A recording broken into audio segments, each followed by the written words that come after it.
आप सभी का स्वागत है मेरे चैनल कुछ कही अनकही कहानियों। आज की कहानी का टाइटल है पलट के मत देख।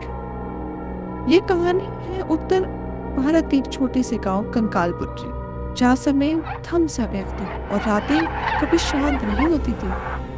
हर गांव की तरह यहाँ भी कुछ कहानियां थी, लेकिन एक कहानी जो सबसे ज्यादा डरावनी थी, एक कहानी जिसे सब डरते थे, एक कहानी जो तभी आवाज में सुनाई जाती थी, पलट के मत देखना। इस कहानी का मुख्य पात्र अर्जुन, एक गांव का युवा फोटोग्राफर जो लोकल संस्कृति और लोकल कथाओं पर डॉक्यूमेंट्री बना रहा था। रवि, अर्जुन का दोस्त और साउंड रिकॉर्डिस्ट। श्याम बाबा, गांव के सबसे बुजुर्ग और रहस्यमयी व्यक्ति। अर्जुन और रवि दोनों गांव में रिसर्च करने आते हैं।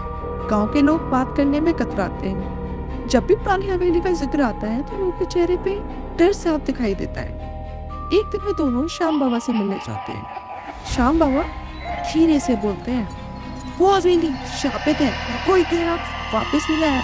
सुना है रात के 3 बजे किसी औरत की चीखें सुनाई आती है, और अगर वो तुम्हें पारे तो कभी पलट के मत देखना।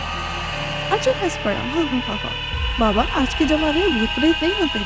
श्याम बाबा फिर मुस्कुरा देते हैं, एक अजीब सी मुस्कान। अर्जुन और रवि तय करते हैं कि वे रात को हवेली में शूट करेंगे।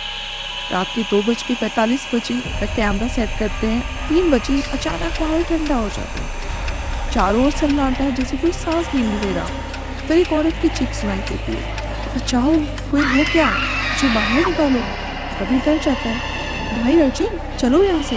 लेकिन अर्जुन रिकॉर्डिंग में खड़ा रहता है। एक महिला की परछाई दिखाई देती है, सफेद साड़ी, लंबे बाल, हवा में झूमते हुए। तभी वहां से फिर आवाज आती है, अर्जुन। अर्जुन चौंकता है, तुम्हें मेरा नाम कैसे दिया अर्जुन? फिर आवाज आती है, देखो मेरी तरफ। किसी जोर से चिल्लाता है, नहीं अर्जुन, पलटता मत। लेकिन अर्जुन खुद पे काबू नहीं रख पाता और जैसे ही वह पलटता है स्क्रीन ब्लैक हो जाती है।